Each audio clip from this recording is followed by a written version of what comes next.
Mrs. Palmeter is a welcome addition to our school community. She came in ready to work with teachers and students to improve our school culture. She is willing to help in any and every way she can. With responsibilities piling on, she still does everything she can to help a student or teacher in need. I have the pleasure of being across the hall from her, and my students look forward to seeing her throughout the day and love her class.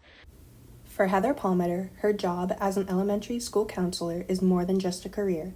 It is her purpose, passion, and source of joy. Well, I've been passionate about the care and encouragement and education of children since October 13th, 1976. As a matter of fact, I know the exact date because that was the day my little brother was born, and I was 13 years old, and all of a sudden I had this real life child that I could watch grow and develop and was just fascinated by everything that I saw him do.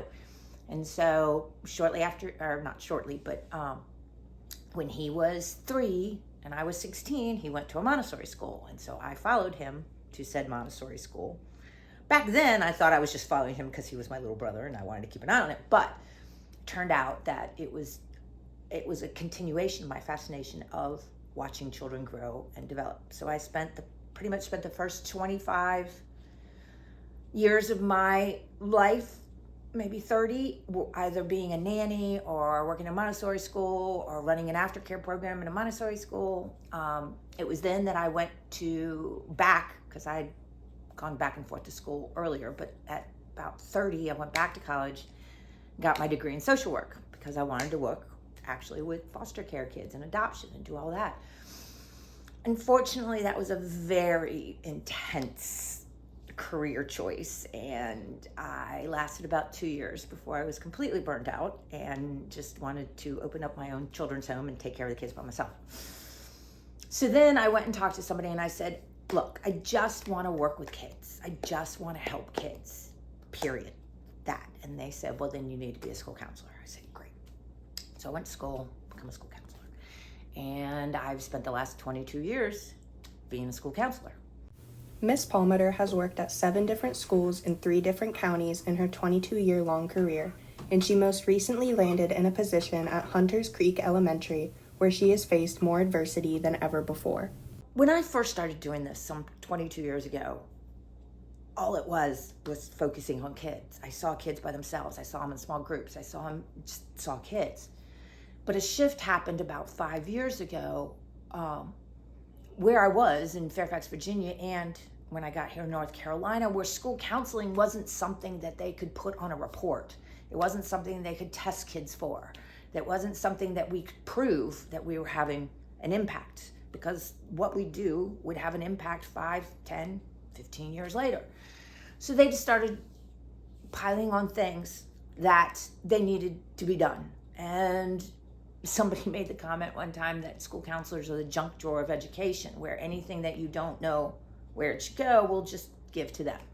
So they started giving us things like these 504 paperwork things, and they started giving us lots of other paperwork things because they could see us doing something, but that cut down on the amount of time that we could spend with kids. Despite her struggles, Miss Palmeter's work does not go unnoticed, with past colleagues reaching out to commend her lasting impact on students. You may not see the benefit of it, of course, but you're the one that made the difference here, big time. And I think you made a big difference to the point where now whoever comes in next, which is they're already here, they feel the ease of the job now. They feel like, oh wow, everything seems good, the kids and this and that. And she doesn't know it, but I'm like, wow, that came from Miss Heather. Like, you tore down the forest and made the paths and made it easy for someone else to come in.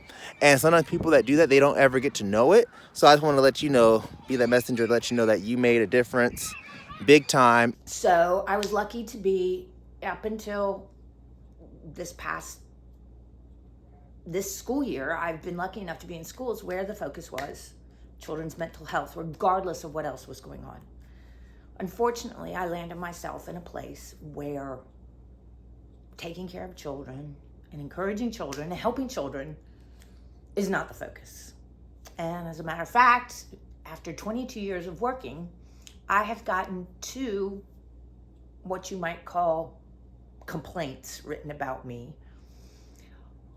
Mind you, having nothing to do with being a school counselor, but regarding testing and 504 paperwork.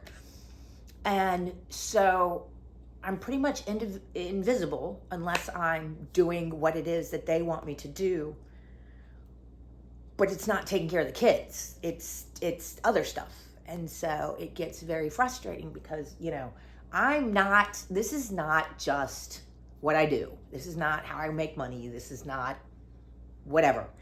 I live, sleep, breathe children, and when you keep me from them, I get upset. When I need oxygen, I need to eat, I need to breathe, And so when you take children from me, it makes it very hard. And when children can't get to me because of whatever reason, it gets very frustrating. And so the adults don't like it.